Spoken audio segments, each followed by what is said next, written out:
Hello दोस्तों, कैसे हैं आप? आई होप आप अच्छे होंगे। जैसा कि आप जानते हैं, हम आपको बताएंगे क्लासिफिकेशन ऑफ क्रॉप। आपने थंबनेल में देख लिया है, ठीक है।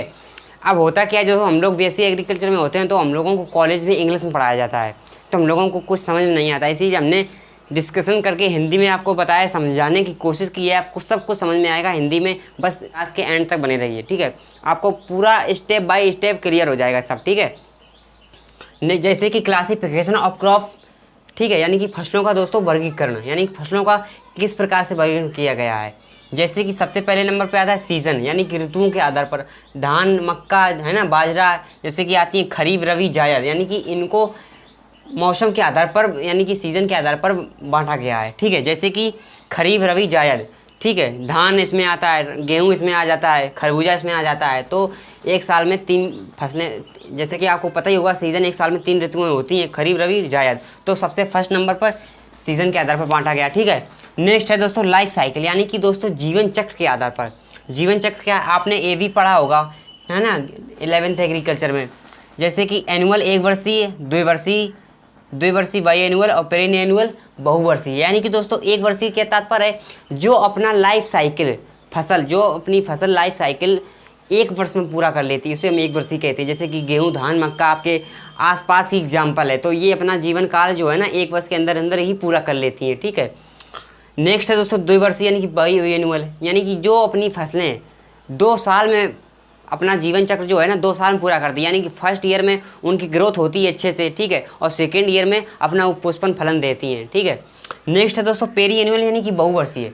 बहुवर्षीय दोस्तों 3 साल, यानी कि जो अपना लाइफ साइकिल है, ऐसी जो फसलें हैं जो अपना लाइफ साइकिल 3 साल के अंदर अंदर करती हैं, यानी कि 2 साल से अधिक, ठीक है, 3 साल के अंदर अंदर करती हैं, उसे हम बहुवर्षीय पेरी एनुअल कहते हैं, ठीक है। अब नेक्स्ट आता है जैसे कि इकोनॉमिक, यानी कि आर्थिक के आधार पर। यानी कि दोस्तों आर्थिक के आधार पर क्या है, इकोनॉमिक। जैसे कि हम लोग बाजार में बेचते हैं आलू, तो ये आर्थिक के आधार पर हो गया, ठीक है। गेहूँ उगाते हैं, बाजरा उगाते हैं, मक्का उगाते हैं, इनको हम जब मार्केट में बेचते हैं तो ये आर्थिक के आधार पर हो गया। सबसे पहले नंबर पर आता है अनाज वाली सीरियल क्रॉप, यानी कि अनाज वाली फसलें। नेक्स्ट है दोस्तों पल्सेस, यानी कि पल्सेस से मतलब है यानी कि दाल वाली फसलें, आपकी दाल, सोयाबीन, मूंगफली, ठीक है, मूंग, उड़द, इनको उगाकर इनको मार्केटिंग में बेच देते हैं, तो इसे इकोनॉमिक्स कहते हैं। नेक्स्ट है दोस्तों ऑयल सीड, यानी कि तेल के आधार पर। जैसे कि ऑयल सीड आपसे सूरजमुखी हो गया, आपका सरसों हो गया आपका, ठीक है, तो ये आपको ऑयल सीड के आधार पर। शुगर नेक्स्ट है दोस्तों शुगर, जैसे कि शुगर में क्या आता है, चुकंदर आपने उगाया, चुकंदर में शुगर आया, ठीक है। गन्ना उगाया, ठीक है, गन्ना, तो ये आपकी शुगर हो गई। नेक्स्ट है फाइबर दोस्तों, फाइबर से क्या है दोस्तों, फाइबर से जूट हो गई, ठीक है। का स्पाइस में आपके मसाले हो गए, जितने मसाले आते हैं, काली मिर्च, धनिया, ठीक है, ये आपके स्पाइस मसाले हो गए। नेक्स्ट है दोस्तों मेडिसिनल में क्या है, जो आपकी दवाई वाली फसलें आती हैं, जैसे कि अश्वगंधा हो गया, तुलसी हो गई, तो ये आपकी मेडिसिनल के आधार पर हो गई, ठीक है। ये सभी फसलों को इकोनॉमिक्स में अंदर रखा गया है। एग्जाम्पल में भी आपसे पूछ सकता है, एग्जाम्पल में इनमें कौन सी ये ऐसी फसलें हैं जिनको आर्थिक रूप में रखा गया है, इनमें ऐसी कौन सी फसलें हैं जिनको ऑप्शन में आ जाएगा, इनमें कौन सी ऐसी फसलें हैं जो फोटोसिंथेसिस के आधार पर रखा गया है, ठीक है। नेक्स्ट है दोस्तों फूडर, यानी कि चारा के आधार पर। जैसे कि आपकी चारा पशुओं के लिए चारा हो गया ना, चारा पशुओं के लिए चारा उगाना, तो आपकी फूडर हो गया, फूडर क्रॉप में चारा आ जाता है, ठीक है। नेक्स्ट है दोस्तों आपकी, जैसे कि आप चाय पीते हो, ठीक है, तो चाय जिसमें उत्तेजना बढ़ जाती है, चाय, ठीक है, जिसमें एकदम खा पीने से नशा ऐसा आने लगता है। जैसे कि इसमें आपका इसमें भी चाय हो गया, ठीक है, और इसमें आपका तम्बाकू हो गया, है ना, तम्बाकू हो गया, कॉफ़ी हो गई, ठीक है, ठीक है, ये आपकी फसलें आती हैं इसमें, ठीक है, उत्तेजना के आधार पर, ठीक है, ये आपकी फसलें आती हैं इस क्रॉप में, ठीक है। नेक्स्ट है दोस्तों चौथे नंबर पे है बोटेनिकल, यानी कि वनस्पतिक के आधार पर। वनस्पतिक के आधार पर क्या है, ये एक बीजपत्री है और द्विबीजपत्री है, यानी कि दोस्तों मोनोकाट और डाइकाट, ठीक है। तो मोनोकाट एक बीजपत्री में क्या आता है, एक बीजपत्री में आपकी आती हैं फसलें अनाज वाली, जैसे कि ग्रेमनी कुल की फसलें, जितनी भी फैमिली ग्रेमनी कुल की हैं ये एक बीजपत्री में आते हैं, ठीक है। एक आप चने के खेत में गए होंगे ना, तो उस चने के खेत में 2 शाखाएं निकलती हैं, एक ऐसी, तो ये द्विबीजपत्री हो गया। और जो आपका गेहूँ आपने देखा होगा, गेहूँ को जब आप बोते हैं, जब छोटा छोटा होता है तो उससे सिर्फ एक पत्ती निकलती है, ठीक है, ऐसे बीजपत्री और द्विबीजपत्री, अब इनके एग्जाम्पल भी बताएंगे आपको, ठीक है। नेक्स्ट है दोस्तों दीप्तिकालिता, यानी कि दोस्तों एक आता है शॉर्ट डे प्लांट, एक आता है लॉन्ग डे प्लांट, एक आता है day nutrient plant. Day nutrient plant ये है जिसमें किसी ऋतुओं को उगाने में कोई वो ना पड़े। जैसे कि डे न्यूट्रिएंट प्लांट से तात्पर्य है ऐसी फसल जिसे किसी भी ऋतुओं में उगा सकते हैं आप, ऋतुओं को उससे कोई फ़र्क नहीं पड़ने वाला है। जैसे नहीं कहते हैं कि मैं कुछ भी करूं मुझसे कोई फ़र्क नहीं पड़ता, मुझे कोई फ़र्क नहीं पड़ता, ठीक है। ऐसे ही है कि डे न्यूट्रल प्लांट से तात्पर्य है कि इसको किसी भी ऋतु में उगा सकते हैं। इसको आप खरीफ में उगा सकते हैं, रबी में उगा सकते हैं, जायद में उगा सकते हैं। इसको हम डे न्यूट्रल प्लांट कहते हैं। अब डे न्यूट्रल प्लांट में कौन आता है? आपका सूर्यमुखी आता है, ठीक है। शॉर्ट डे प्लांट और लॉन्ग डे प्लांट। अभी हम इसके आपको एग्जाम्पल बताएंगे, अच्छे से समझाएंगे, ठीक है। उसके बाद में आता है प्रकाश संश्लेषण, यानी कि दोस्तों जो अपने जो साइकिल जो है ना इन्होंने किया है C3 प्लांट में और C4 प्लांट में और कैम प्लांट में, ठीक है। अब इससे अभी हम आपको इनके सबके एग्जाम्पल समझाएंगे, आपको सब कुछ समझ में आ जाएगा, ठीक है। कभी कभी देखा होगा ऑप्शन में, कभी कभी इसमें क्वेश्चन भी आ जाता है कि इसमें से ऑप्शन में 4 फसलें पूछ दी, ठीक है। अब उसमें पूछ दिया कि इसमें कौन C3 प्लांट है, कौन C4 प्लांट है, कौन कैम प्लांट है, तो इसमें बन सकता है, इसलिए हम आपको इसके डिस्कशन करेंगे अभी, ठीक है। अब आते हैं दोस्तों हम लोग ऋतुओं के आधार पर, यानी कि दोस्तों खरीफ की फसलों के आधार पर, ठीक है। अब आगे बढ़ते हैं, ठीक है। जैसे कि ऋतुओं के आधार पर, अब ऋतुओं के आधार पर यहाँ पे क्वेश्चन दोस्तों बन सकता है, जैसे कि आपसे पूछ दे कि गेहूं टिटकम एस्टिवम ये कौन से फसल है, कौन से सीजन की फसल है, ठीक है। ऐसे भी क्वेश्चन की बॉटकल नेम लेकर भी क्वेश्चन पूछ सकता है। जैसे कि अब आइए कौन कौन सी ऋतुओं के आधार पर कौन कौन सी फसलें हैं, जैसे कि यानी कि दोस्तों ये है सबसे पहले आपकी खरीफ की फसल, ठीक है। यानी कि सबसे पहले है आपकी खरीफ की फसल, ठीक है। अब खरीफ की फसल दोस्तों यहाँ पे ये है कि ये जो आप खरीफ की फसल यहाँ पे क्वेश्चन बन सकता है, जैसे कि ये खरीफ की फसल आपकी जून और जुलाई में बोई जाती है, ठीक है। मानसूनी फसल कह सकते हैं, ठीक है, खरीफ की फसल। अब ये खरीफ फसल में जब हम लोग खरीफ की फसल बोते हैं तो इसका टेम्परेचर जो होता है ना 25 से 30 डिग्री सेल्सियस तक होता है, ठीक है, इसका टेम्परेचर। अब इसमें एग्जाम्पल क्या क्या है दोस्तों, आपका धान है, मक्का, जिया, मेज, पेनीसेटम, टाइफोइड्स, एरैकिस, हाइपोजिया, ठीक है। यानी कि ये फसलें आपकी होगी, इनके बोर्ड नेम आपको आने चाहिए, ठीक है। नेक्स्ट कपास, तिल, लोबिया, ज्वार, उर्द, मूंग और सोयाबीन, ठीक है। नेक्स्ट है दोस्तों विंटर, यानी कि इसे विंटर सीजन भी कह सकते हैं, ठीक है। जब हम लोग इसको बोते हैं तब इसका टेम्परेचर जो होना चाहिए दोस्तों, आप देखो हम लोग रिलेट कर सकते हैं, यानी कि जब हम चीज़ें देखो ऐसे किया करो, जब आपको कोई चीज़ बताए आपको या फिर कोई बताए तब आप इमेजिनेशन दुनिया में चले जाओ, क्योंकि एग्रीकल्चर ओनली कल्पना, यानी कि कल्पना किया करो कि हम खेत में हैं तो ये गेहूं है, ठीक है। तो रबी की फसलें कब बोते हैं? अक्टूबर से नवंबर में बोते हैं। तो जब इसको बोते हैं तब इसका टेम्परेचर जो कितना होना चाहिए, ये 15 से 25 डिग्री सेंटीग्रेड इसका टेम्परेचर होना चाहिए, कम होता है टेम्परेचर, ठीक है। इसमें कौन आता है? टिटकम एस्टिवम, ठीक है, जो सिसरे, एरेट्रम, सरसों, अलसी, मसूर, मटर, कुसुम, ये आपके आते हैं विंटर सीजन के, ठीक है दोस्तों। उसके बाद नेक्स्ट है दोस्तों समर, यानी कि जायद सीजन। जायद सीजन में कौन कौन आता है दोस्तों? आपकी जितनी कद्दू वर्ग की फसलें हैं, ठीक है, कद्दू वर्ग की फसलें हैं समर में आती हैं। हम आपको बताएंगे, देखो मूंग उर्द इसमें भी है, तो अभी बताएंगे, ठीक है।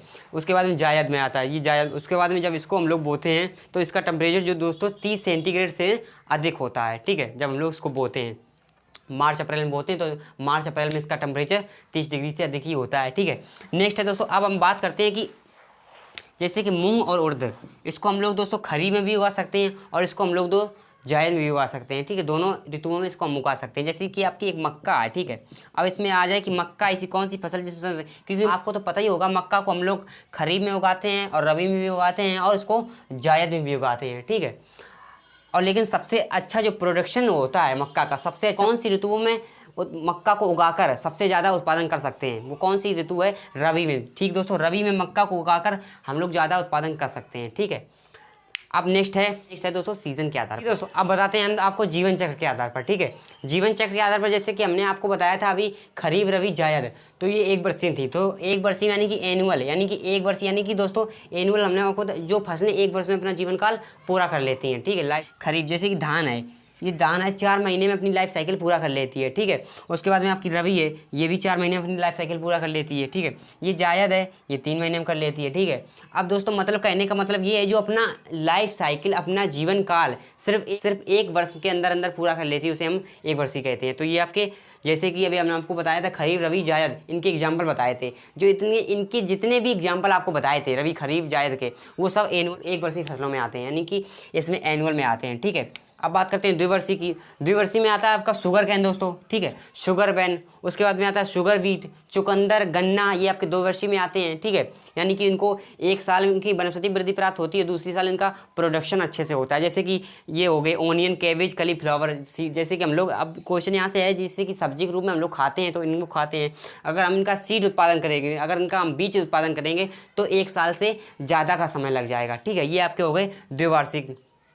नेक्स्ट है दोस्तों पेरी एनुअल यानी कि दोस्तों बहुवर्षीय। बहुवर्षीय में क्या है, हम यानी कि हमको बार बार फसल लगाने की कोई ज़रूरत नहीं है, एक बार हमने लगा दी 2-3 साल उसका प्रोडक्शन होता रहे। जैसे कि इसमें फल वाली फसलें ज़्यादा आती हैं, ठीक है, एक साल लगा दी उसके प्रोडक्शन बार बार उसमें होता रहे, ठीक है। उसके बाद में घास आपकी नेपेरियर घास, सूडान घास, इसमें घासें आती हैं। उसके बाद में आपका परवल आता है, ठीक है, आपने देखा होगा। उसके बाद में आपकी सतावर आती हैं। ये एक बार लगा दे तो बार बार लगाने की इनको ज़रूरत नहीं पड़ती। मतलब कहने का मतलब है जो अपनी ग्रोथ जो है इनको पूरा होने में 3 साल का समय लग जाता है, कम से कम 3 साल या 3 साल से ज़्यादा का। उसके बाद में आपका साबूदाना आता है। अब क्वेश्चन यहाँ से बन सकता है कि ऐसी कौन सी फसल है जो एक वर्षीय है यानी कि एनुअल है, उसको हम लोग बहुवर्षीय में भी लगा सकते हैं। इसमें कौन सा एग्जाम्पल आता है, उसमें दोस्तों आता है एक अरहर आपका, ठीक है, अरहर, क्योंकि अरहर का आता है, एक आपका कपास आता है। दोस्तों इनको ग्रोथ पूरा करने में दोस्तों कम से कम 7-8 महीने का समय लग जाता है, यानी कि 7-8 महीने का, ठीक है। अब 7-8 महीने यानी कि एक हैं तो 7-8 महीने यानी 1 साल से कम है, तो उनको हम एक वर्ष में भी रख सकते हैं, क्योंकि 7-8 महीने यानी कि 1 साल के अंदर अंदर जो प्रोडक्शन जिसका हो। लेकिन अगर अरहर को हार्वेस्ट ना किया जाए तो इसको हम लोग लंबे समय तक भी रख सकते हैं। तो ये आपके हो गए ये आपके हो गए बेस्ड ऑन लाइफ साइकिल यानी कि जीवन चक्र के आधार पर। अब चलते हैं हम लोग आगे। अब बताते हैं दोस्तों इकोनॉमिक्स यूज आर्थिक के उपयोग के आधार पर, यानी कि आपका सीजन के आधार पर हो गया, ठीक है। उसके बाद में आपका जीवन चक्र के आधार पर हो गया। उसके बाद अब आता है आर्थिक उपयोग के आधार पर, यानी कि दोस्तों आर्थिक उपयोग के आधार पर यानी कि इकोनॉमिक यूज के आधार पर। अब देखो जैसे कि इसमें आता है पहले नंबर पे अनाज यानी कि सीरियल क्रॉप। अनाज में इनमें क्या क्या करेक्टर हो सकते हैं, क्वेश्चन कहाँ से इनमें क्या क्या करेक्टर हो सकते हैं, इनमें क्या क्या क्वेश्चन बन सकता है, हम आपको बताते हैं, बस वीडियो में बने रहिए। जैसे कि आपका इसमें आता है एक बीजपत्री यानी कि मोनोकॉट। मोनोकॉट यानी कि कहने का मतलब है जितनी भी ग्रेमनी कुल की फसलें हैं सबकी आपकी आते हैं सीरियल क्रॉप में, ठीक है। अब इसमें करेक्टर क्या क्या है, मोनोकॉट यानी कि एक बीजपत्री होती हैं, ठीक है। अब इसमें जो फल होता है कैरियोप्सिस फल होता है, इसकी जो फैमिली होती है ग्रेमनी होती है, और इसका जो फल प्रकार होता है कैरियोप्सिस होता है, ठीक है। और उसके में दोस्तों हम बता दें इसमें कार्बोहाइड्रेट की मात्रा भी पाई जाती है, जैसे अनाज फसलों में, ठीक है, कार्बोहाइड्रेट की मात्रा पाई जाती है। मक्का में कार्बोहाइड्रेट पाया जाता है, और उसके बाद में प्रोटीन पाई जाती है। अब हम आपको बता दें ग्रेमनी की जितनी भी फसलें हैं इसमें 8 से 10% प्रोटीन पाया जाता है। 8 से 10% प्रोटीन पाया जाता है, यानी कि 10 से ज़्यादा नहीं, 10 से यानी कि 8 से 10% प्रोटीन इसमें पाया जाता है, ठीक है। अब क्लम क्या है, ये क्लम यानी कि दोस्तों धान और हम लोगों का गेहूं है ना, जो इनका तना है, क्वेश्चन आया था एक बार, इनके जो तना है, इनके तने को क्या कहते हैं, इसके तने को हम लोग क्लम कहते हैं, ठीक है। उसके बाद में नेक्स्ट है दोस्तों पल्सेस यानी कि दाल के आधार पर। अब दाल के करेक्टर क्या है, देखो आपको दोस्तों एग्जाम्पल तो मिल जाएंगे, लेकिन उनको करेक्टर समझने हैं, तो करेक्टर आप समझ जाओगे ना तो आपको दिक्कत नहीं होगी, रटना नहीं पड़ेगा। जैसे कि इसका करेक्टर क्या है, ये द्विबीजपत्री फसल होती है, जैसे कि चने की 2 निकली रहती हैं शाखाएं, एक इधर, तो ये द्विबीजपत्री होती है, हमने आपको बताया था, ठीक है, द्विबीजपत्री यानी डाइकोट। उसके बाद में दोस्तों ये लेग्यूमिनेसी होती हैं, क्या इसकी फैमिली क्या है, लेग्यूमिनेसी है। और जो इसका उपकुल है ना दोस्तों, उपकुल जो है इसका उपकुल है पेपरियोनेसी है, इसका उपकुल क्या है, पेपरियोनेसी है। नेक्स्ट है दोस्तों इसमें इसका फल प्रकार जो है, पोड फल है, इसके फल प्रकार को पोड फल कहते हैं। और इसमें प्रोटीन की मात्रा अधिक होती है, जैसे सोयाबीन में 42% प्रोटीन होती है, अरहर में 22% प्रोटीन होती है, तो इसमें दोस्तों प्रोटीन की मात्रा जो है अच्छी पाई जाती है, ठीक है। उसके बाद नेडुलेट यानी कि दोस्तों जितनी भी फवेसी कुल की फसलें हैं, जितनी भी जैसे सोयाबीन है, अरहर है, चना है, जब इनके गांठ होते हैं, आपने पढ़ा होगा 12th में, इनके गांठ में राइजोबियम नाम का जीवाणु पाया जाता है, तो वो दोस्तों नाइट्रिफिकेशन करके उसमें नाइट्रोजन देता है, ठीक है। तो इसमें एक जीवाणु पाया जाता है जो अच्छा जीवाणु होता है, तो नाइट्रोजन की पूर्ति करता है, ठीक है।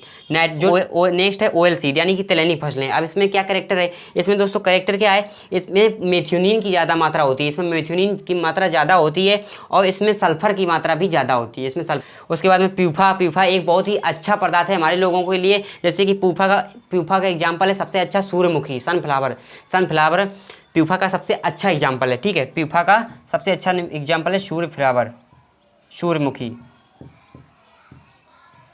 ठीक है। इसका प्यूफा का सबसे अच्छा एग्जाम्पल है सूर्यमुखी, सनफ्लावर, ठीक है।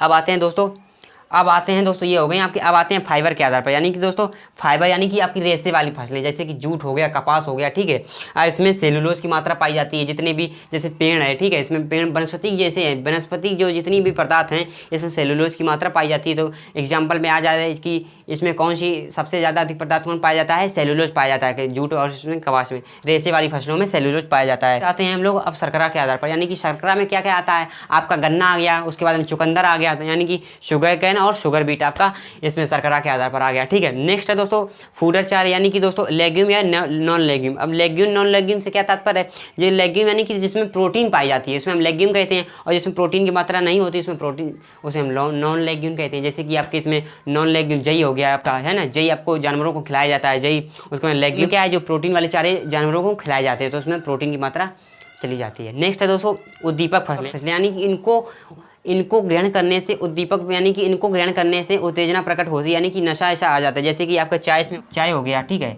उसमें तम्बाकू हो गई, ठीक है, कॉफ़ी हो गई, इसमें ऐसी बहुत सी फसलें यानी कि ये एग्जांपल आपके उद्दीपक फसलों में आते हैं। नेक्स्ट है दोस्तों स्पाइस यानी कि मसाले, आपके जितने भी मसाले हैं, ठीक है, काली मिर्च, धनिया, जीरा, जितने भी आपके मसाले हैं तो इसमें स्पाइस यानी कि इसके आधार पर वर्गीकृत किया गया, इकोनॉमिक के आधार। इनको अब बाजार में जब बेचेंगे तो इकोनॉमिक मिलेगी, तो इसलिए इनको इकोनॉमिक्स कह सकते हैं, ठीक है।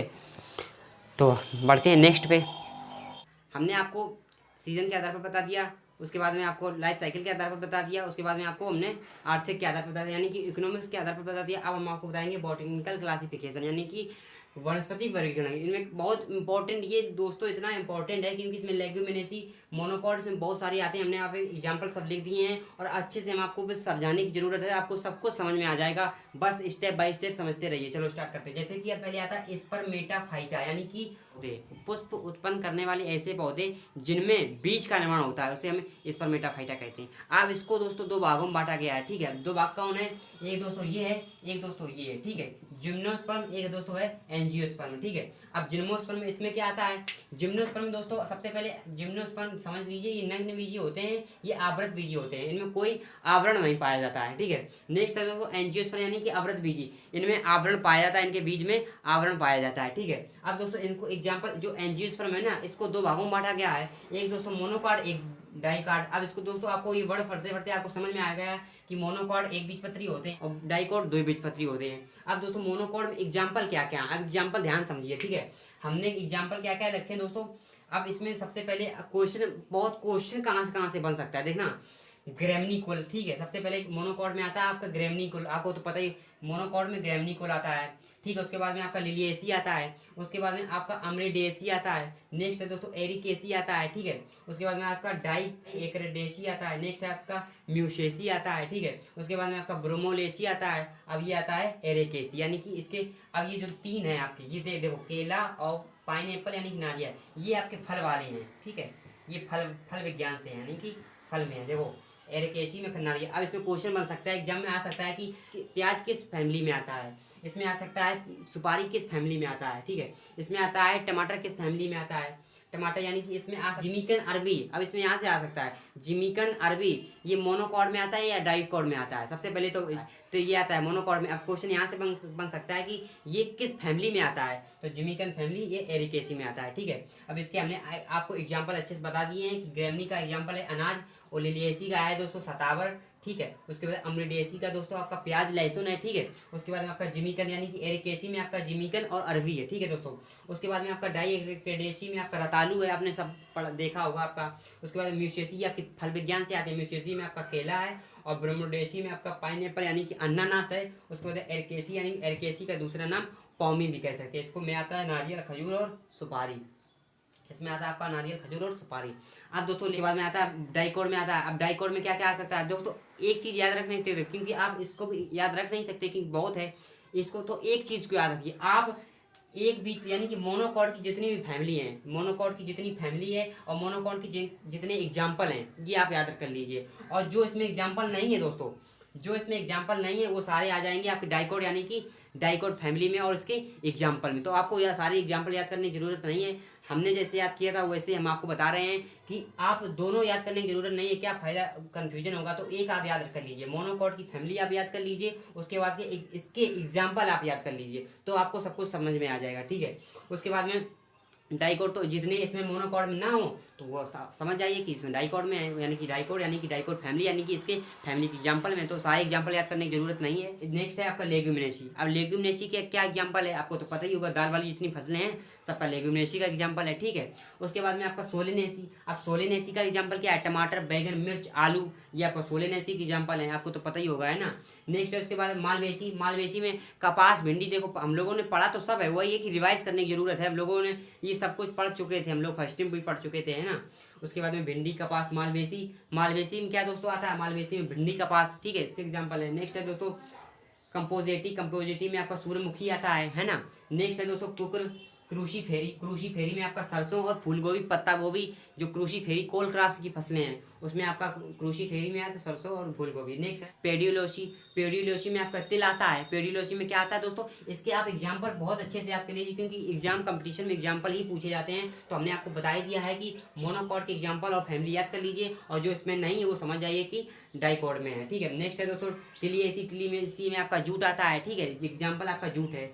नेक्स्ट है दोस्तों कुकुरबिटेसी। कुकुरबिटेसी में आपके जितने कद्दू वर्गी फसलें हैं, कुकुरबिटेसी में जितने कद्दू वर्गी फसलें हैं, खरबूजा, तरबूजा, लौकी, ठीक है, वे आपके कद्दू वर्गी में आते हैं, ठीक है। नेक्स्ट है आपका अमली फेरी। अमली फेरी में क्या आता है, ये गाजर और धनिया आता है, डोकस करोटा, ठीक है। उसके बाद में ये आपके हो गए दोस्तों बॉटनिकल क्लासिफिकेशन। हमने आपको आज बताया फसलों का वर्गीकरण, यानी कि क्या क्या बताया, एक बार रिपीट कर लीजिए। सीजन के आधार पर, ठीक है, ऋतुओं के आधार पर, उसके बाद में लाइफ साइकिल के आधार पर, जीवन चक्र के आधार पर, यानी कि इकोनॉमिक्स के आधार पर, है ना, इकोनॉमिक यानी कि आर्थिक के आधार पर। उसके बाद में बताया दोस्तों हमने आपको बॉटनिकल क्लासिफिकेशन बताया है। अब 2-3 जो बचा है प्रकाश संश्लेषण, है ना, दो तीन बचा है, वो हम आपको अगली क्लास में बताएंगे, क्योंकि ये क्लास बड़ी हो जाएगी तो आपको समझ में नहीं आएगा, ठीक है। इतना बहुत क्लियर, जितना पढ़ो ठोस पढ़ो जो क्लियर हो जाए, ठीक है। आई होप आपको ये क्लास अच्छी लगी होगी। अगर आप मेरे चैनल पर नए हो, चैनल को सब्सक्राइब करना ना भूलें, क्योंकि आपको इसमें बीएससी एग्रीकल्चर फर्स्ट सेमेस्टर में स्टेप बाय स्टेप रेगुलर क्लासें चलती हैं, और रेगुलर क्लासें आपको मिलती रहेंगी। इसलिए मिलते हैं नेक्स्ट क्लास में, तब तक के लिए जय हिंद। और इसका जो बचा पार्ट है वो आपको नेक्स्ट क्लास में मिलेगा।